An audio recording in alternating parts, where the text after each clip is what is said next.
শেষ 10 দিন ইতিকাফ মাস্ট।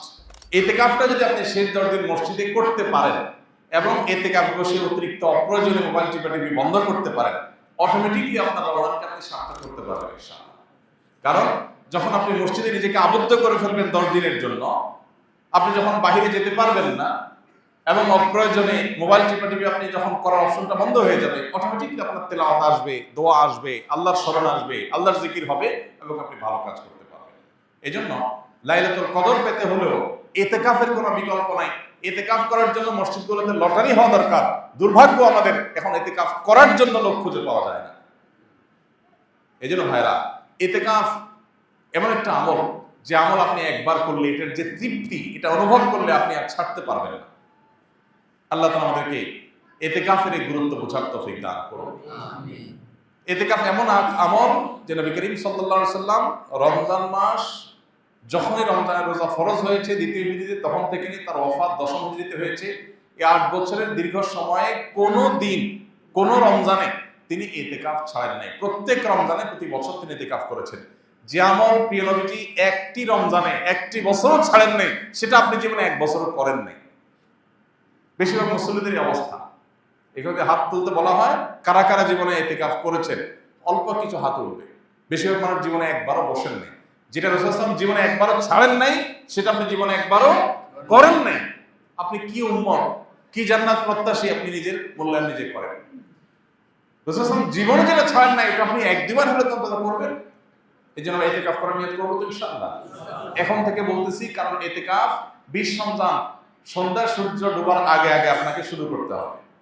তখন বললে তো আর আপনি প্রস্তুতি নিতে পারবেন না। এখন আগে থেকে বললাম, এর মধ্যে আপনি প্রস্তুতি নেন, প্রিপারেশন নেন, পরিকল্পনা করেন।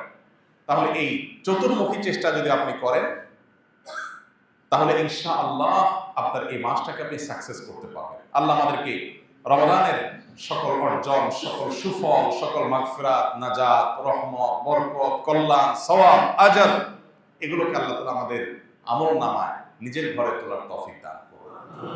ভাইরা আমার, বহু মানুষ আমাদের সাথে এই মসজিদে হয়তো গত রমজানে ছিলেন, এই রমজানে তারা নাই।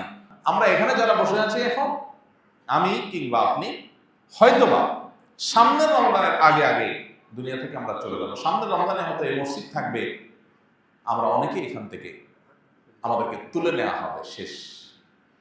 এটাই জীবনের শেষ সুযোগ, এটাই জীবনের শেষ রমজান। সেই চিন্তা থেকেই আসল রমজানের অবশিষ্ট দিনগুলোকে যথাযথভাবে কাটানোর চেষ্টা করি। প্রতিদিন একটা সময় অবশ্যই আল্লাহর কাছে বিশেষভাবে দোয়ায় মনোনিবেশ করি। রমজান মাসে দোয়াটা খুব বেশি হওয়া দরকার, দোয়া আমাদের হয় না। কমপক্ষে 5-10 মিনিট হাত তুলে চোখের পানি ফেলে আল্লাহর সাথে 10টা মিনিট আপনি ডেইলি কথা বলেন। 24 ঘন্টার মধ্যে 10টা মিনিট দোয়ার জন্য বরাদ্দ রাখেন। ইফতারের আগে হুলস্থুল কোনোভাবে আমরা থামাইতে পারি না। ইফতারের 15 মিনিট আগে বাসার সমস্ত আয়োজন স্টপ করে দেন, যা যেখানে আছে। এইভাবে পেঁয়াজি এখনো চুলার উপরে আছে, চুলা বন্ধ করে দেন। এই পেঁয়াজি মাগরিবের পরে খাবো আজকে আর দরকার নাই, কারণ এখন এটা করতে গেলে আজকের দোয়াটা মিস হয়ে যাবে। 15 মিনিট আছে, এখন পরিবারের সময় আল্লাহর কাছে হাত তোলেন। ইফতারের আগে দোয়া কবুল হয়। ভোর রাত দোয়া কবুলের সময়। ভোর রাতে উঠেও আমরা মোবাইল টিপাটিপি বন্ধ হয় না। ফেসবুকের নোটিফিকেশন, যুবক পোলাপানে মা বাপ চিল্লাইতে মোবাইল হাত থেকে রাখে না। এরপর এসে খাবে, এমন সময় খাবে যে তার খাবারের প্লেট এক হাতে, আর এক হাতে খাবারের লোকমা, আর এদিকে মসজিদের মুয়াজ্জিনের হাতে মাইক। কম্পিটিশন চলে, কে আগে দেয়, কি মুয়াজ্জিন আগে আজান শুরু করে দেয়, সে আগে শেষ করতে পারে, কম্পিটিশন হয়। এটা কি সাহারি না তামাশা? শেষ সময় সাহারি করতে বলা হয়েছে, এর মানে এই না যে লাস্ট মিনিট পর্যন্ত আপনি খাবেন। নবী করিম সাল্লাল্লাহু আলাইহি ওয়াসাল্লাম সাহারি খেয়ে শেষ করে ফজর নামাজ শুরু করতেন, মাঝখানে 50 আয়াত তেলাওয়াতের মতো আনুমানিক 10 মিনিট সময় গ্যাপ থাকতো। তাহলে শেষের দিকে সাহারিতে শেষে করেন আর আগে করেন, ভোর রাতে যখনই উঠেন একটু দোয়া, এটা যদি আপনি করেন ইনশাআল্লাহ বিদিল্লাহ রমজানটা আপনার কাছে প্রাণবন্ত হবে, উপভোগ্য হবে। আপনি রমজানকে ফিল করতে পারবেন। 10টা মিনিট করে ডেইলি কাটার ব্যবস্থা করার অভ্যাস করেন। পরিবারের সব সদস্যদেরকে নিয়ে বা যার মতো করে সবাই দোয়া করেন, চেষ্টা করবো তো ইনশাআল্লাহ। আল্লাহ আমাদেরকে তৌফিক দান করুন। যারা জিনের উপদ্রবের শিকার হয়েছে, ব্ল্যাক ম্যাজিকে যারা আক্রান্ত হয়েছেন, এবং যারা এটা রকিয়া শরঈয়া করেছেন, শরঈ ঝাড়ফুঁকের শরণাপন্ন যারা হয়েছেন, সার্ভিস যারা নিয়েছেন, তারা জানবেন খুব ভালো করে যে কোরআন তার সবচেয়ে বড় মিরাকল হলো কোরআন আল্লাহ রাব্বুল আলামিনের এমন এক কালাম, এমন এক গ্রন্থ যে এইটার তেলাওয়াতের ফলে অনেক রোগ, অনেক অসুখ, অনেক আধ্যাত্মিক সমস্যা, এমনকি জিন জাদুর যে সমস্যা, এটা ট্রিটমেন্ট তেলাওয়াতের মাধ্যমে হয়ে যায়। আমার পরিচিত একাধিক মানুষ, পার্সোনালি আমি খুবই চিনি, ব্যক্তিগতভাবে ফ্যামিলিগতভাবে আমার সাথে ভালো সম্পর্ক আছে, এরকম মানুষ আছে। একসাথে উমরা করতে গেছি, ওনার ফ্যামিলিতে জিনের সমস্যা অনেক, উপদ্রব ভয়ঙ্কর।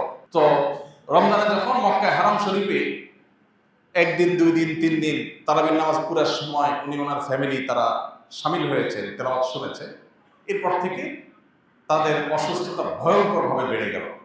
আমাদেরকে জানালেন যে হঠাৎ করে একবার বেহুশ হয়ে যাওয়ার মতো অবস্থা, সহ্য করা যাচ্ছে না, তেলাওয়াত কাহিনী কি। তো আমি রাকিদের সাথে যোগাযোগ করলাম, বিভিন্নভাবে পরামর্শ আলোচনা করলাম, করার পরে অ্যাসেসমেন্ট করে দেখা গেল যে মেডিসিন জায়গা মতো পড়েছে, অর্থাৎ এই যে তেলাওয়াত হচ্ছে সেই তেলাওয়াতের ফলে তার ট্রিটমেন্ট শুরু হয়ে গেছে। তখন সে ভদ্রলোক আমাকে বললেন, ভাই আমার তো ফ্লাইট কালকেই ছিল, তা আমি ফ্লাইট টিকিট ক্যান্সেল করে নতুন করে টিকিট করতেছি, আমি ইনশাআল্লাহ আরো 1 সপ্তাহ পরে যাব, মানে আরো 1 সপ্তাহ ট্রিটমেন্ট নেব। তিনি আরো 1 সপ্তাহ থাকলেন, এরপরে অনেকটা সুস্থ হয়ে তার ফ্যামিলি তিনি দেশে ফিরেছেন। আমার নিজের সাথে এক ব্যক্তির ঘটনা, একসাথে আমরা গেছি। এই জন্য ভাইরা, তারাবির নামাজের তেলাওয়াত শুনতে আপনার কষ্ট হয়, বিরক্তি লাগে, আপনি চলে যান। এক বসায় শুধুমাত্র ফেসবুক, ইউটিউবে আপনি প্রতিদিন অন্তত 1-1.5-2 ঘন্টা পার করে দেন, আপনি টেরও পান না। সেখানে 15 মিনিট বেশি যাচ্ছে তারাবিতে, 20 মিনিট বেশি যাচ্ছে, আপনার সহ্য হচ্ছে না। আপনি চলে যেতে পারলে আপনি বাঁচেন, মনে হয় যে আপনার সময় অনেক দাম। আপনি সেই মানুষ যে দিনে ঘন্টাকে ঘন্টা আপনার সোশ্যাল মিডিয়াতে মোবাইল ধরছেন, যে 30 মিনিট চলে গেছে আপনি টেরও পান নাই। যা শুধু একটা মেসেজ চেক করার জন্য পকেটে বের করছেন, কোথাকার মেসেজ থেকে কোথায় চলে গেছেন আপনি জানেন না, আধা ঘন্টা শেষ, 40 মিনিট শেষ। সেই মানুষ যদি তারাবির নামাজে আপনার কাছে বিরক্তি মনে হয়, সময় দিতে কষ্ট মনে হয়, তাহলে কি জবাব আল্লাহর কাছে দিবেন? এই জন্য আপনার নিজের কল্যাণে, নিজের প্রয়োজনে আপনি তারাবির নামাজে মনোযোগ দিয়ে শুনেন, মনোযোগ দিয়ে তারা শুনেন। মনোযোগটা ইম্পর্টেন্ট। যত মনোযোগ দিয়ে শুনবেন, আপনার ভেতরে পুরো ট্রিটমেন্ট হয়ে যাবে শরীরে। মুসলমানদের ঘরে আজকে যত অকল্যাণ, যত জিনের উপদ্রব, যত ব্ল্যাক ম্যাজিকের উপদ্রব, ঘরে ঘরে। আমাদের অফিসে, ফাউন্ডেশনে 100টা ফোন যদি দিনে আসে, 100 বেশি ফোন আসে, 100টা ফোন যদি প্রতিদিন আসে, তার 80টা আসে এই ব্ল্যাক ম্যাজিকের রোগ সম্পর্কে। ঘরে ঘরে এখন সব মানুষ টের পাচ্ছে না। অনেক বড় বড় ডাক্তার, মেডিকেল কলেজের প্রিন্সিপাল, তারা পর্যন্ত মাঝে মধ্যে সশরীরে আসেন, এসে বলেন, ভাই আমি মেডিকেল কলেজের প্রিন্সিপাল, আমি জানি এটা কোনো ফিজিক্যাল সমস্যা না, আমার ফ্যামিলিতে এই যে সমস্যা আমি দেখছি, কোনো চেক আপে কোনো কিছু ধরা পড়ছে না, দেশে বিদেশে ট্রিটমেন্ট সব করা শেষ, কিচ্ছুই ধরা পড়ছে না, রোগের কোনো কুলকারা নেই, এটা অস্বাভাবিক কিছু। ঠিকই রুকিয়া করছে, সাথে সাথে আল্লাহ তাআলা ফল দিচ্ছে।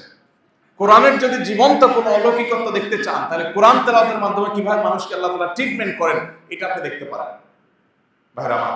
এই জন্য কোরআনে কিন্তু আল্লাহ এটাকে শেফা বলেছে, কোরআনের মাধ্যমে আরোগ্য লাভ হয়।